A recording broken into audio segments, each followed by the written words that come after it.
So, what's going on in the Star Wars universe? There's a lot of stuff going on, nothing major per se. The Ray movie right now is in a hiatus because they don't have a writer to write the script, I guess, because Charmin Obe-Chinoy and Kathleen Kennedy keep kicking all the writers away, and the writers keep leaving. Simon Kinberg is supposedly doing 10, 11, and 12, and he's been heard to say he wanted to use Ray in his movies. So where does that leave Charmin Obe-Chinoy with her Ray movie? I don't know. It just seems like a huge conflict coming to a head. Simon and Charmin just bumping heads, and I'm sure Ray's like in the middle of it, loving it because she's feeling wanted. Also, there's the Skeleton Crew. It just came out, and there's news about that. Not a lot of news, just a lot of people trying to figure out what's going to happen with the show. Star Wars Legos came out, and I'll talk about that in a minute. Andor season 2, they finally came out with a release date for you who are excited about Andor season 2. And then there's Ahsoka. And people have a question about Ahsoka, if you're going to watch the Ahsoka series. And then finally, The Mandalorian Grogu. So let's go back to, besides the Rey movie, which I don't know if it's ever going to get done. They're just going to, for me, I'm going to call it. They're probably just going to not do the Rey movie, and they'll say, let's do 10, 11, and 12, and just put her in there. Hopefully they don't like Mary Sue her in 10, 11, and 12. And she can learn about the Force and train and not just be magically ready to take on the universe. I've said it. All right, Star Wars Legos. This is for my friend, the Lego guy. You know who you are. Star Wars Legos is coming out with a $1,000 Death Star in October 2025. It will be the biggest and most expensive Lego set of all time to date. Now, would you be willing to spend $999.99 for a Lego set, which would go way over $1,000 after tax, for the Star Wars Death Star? If I had money, I would buy it. I don't even have any Lego sets, but I would buy it. Also, Lego is coming out with the Arc 170 fighter, Starfighter, which was in the prequels. It was in the prequels. And January 1st, and it's going to go for $70 or $69.99. So that's coming out. That's a lot cheaper than the Death Star. So I think Arc 170 Starfighter looks really cool, and it would be neat to put together. I mean, so would the Death Star, but that would take a long time because it's huge. All right. So that being said about Legos, I think they're coming out with like 15 other sets in 2025. So keep your eyes peeled, and let me know below if you get a Lego set, and I would love to see a picture of it if you get it built. Also in the news is the Skeleton Crew. Do you like it? Have you watched it? If you do, did you watch episode 3? I really like it, and I want my kids to watch it, but I can't get them interested into watching it with me. Where do you think it's going? There's a lot of really weird stuff, and I think they have a lot of like pointers to different things.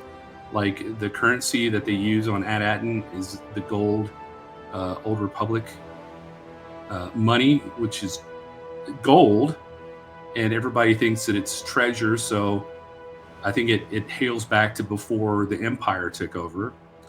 And there's also rumors saying that the reason that they're so secluded and have a force field around the planet and nobody knows where the planet's at is because they are a cloning facility, and they're the ones that initiated the beginning of bringing back the Emperor through the cloning process. The Emperor should have never destroyed the cloning facilities on Kamino. He owned the clones. They were his. And he had his people go in there and just blast them out of the sky. I guess he just didn't want anybody else to get that technology, but he should have gone in there and copied it and recreated it, because he was having such an issue with his cloning process at the end of The Rise of Skywalker. If you remember, his body just couldn't handle it, and due to the malfunctions in the cloning process, his body would just decay whenever his spirit would enter the clone. And so if he would have not blown up Kamino, or the cloning facility on Kamino, he wouldn't have had an issue. He would have come back hunky-dory. He could have come back looking like a clone trooper if he wanted to, or like his young self. But that's another thing that they're saying on the Skeleton Crew, or I've heard rumors about on the Skeleton Crew, is that Ad-Aden is a place where they're doing cloning technology. And that's the beginning of what ended up in The Rise of Skywalker. All right. For those of you who are excited about Andor Season 2, the series premiere is on April 22nd, 2025. So that's January, February, March, April. So that's 4 months into the year. And it's probably going to be 8 to 10 episodes, maybe. I don't know. They always seem to like open up the first show with 2 episodes, and then you have 6 left. So I don't know. That's what they did with every other show that's been released so far. So Andor Season 2, are you excited about it? Are you going to watch it? I know lots of people are like so excited to see Andor Season 2. What do you think is going to be on that? I mean, they were going to try to stretch it out, but they've decided to make this the last season of Andor, which I kind of see, because it's kind of hard to stretch it when you're barreling towards Rogue One and then everybody dies. Well, I'll watch Andor Season 2 just to see. Hopefully for me, it's more exciting for me than Andor the first season was, because I wasn't a huge fan of the first season of Andor. All right, now Ahsoka.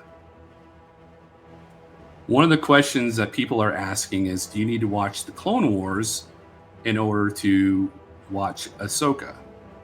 And my answer is, you can watch Ahsoka and not have seen the Clone Wars or Rebels, but some of the people on there won't tug on your heartstrings as much as they would if you'd watched Clone Wars or Star Wars Rebels, because you have almost everybody in there is from that series or those series.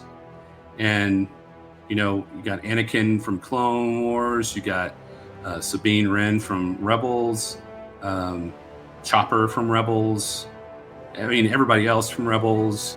If you wanted to get in depth and understand it a lot more, I would suggest watching Clone Wars and Rebels. But if you're in it just to watch it for fun and you just like it, you don't need to. I would say no. All right. Now here's my serious question. Have you seen Star Wars Holiday Special from 1978? If you haven't, you should at least watch it once. It's part of history. Harrison Ford and Carrie Fisher deny it ever happened. but you should watch it. The only reason they were able to get Carrie Fisher on there was because they guaranteed her an opportunity to sing at the very end of the show. And she sang about Life Day, and it was magical. You should go see it. All right, the last thing I want to talk about real quick is the Mandalorian Grogu. What's the story about? I don't know. I haven't seen any articles that talk about what it's about. I'm sure it's going to be maybe a year or two, maybe longer from the last episode of The Mandalorian, season 3. Grogu will probably be older, more independent. And then there's talk about Rhoda the Hutt. And Rhoda the Hutt was Jabba the Hutt's son, and he was in Clone Wars and got kidnapped, and the Jedi had to go and help, save him and bring him back to Jabba the Hutt. This happens 5 years after Return of the Jedi. Jabba's dead. Where was Rhoda? He wasn't on the barge. Where did he go when Boba Fett came and overtook the palace? If they put him in the movie, it'll be interesting. I'll be interested to see it. So I also did a video talking about Han Solo. It has a tie back to the Skeleton Crew. So if you go and you check out my video, it's talking about Han Solo in Legends and one of the people in the Skeleton Crew. Check this video out. And it talks about Han Solo shooting first. Is it good? What's it about? I don't know. You'll have to watch it. Just look at it. And if you like my content, please subscribe. I really appreciate it. And give me a thumbs up. And remember, the Force will be with you always.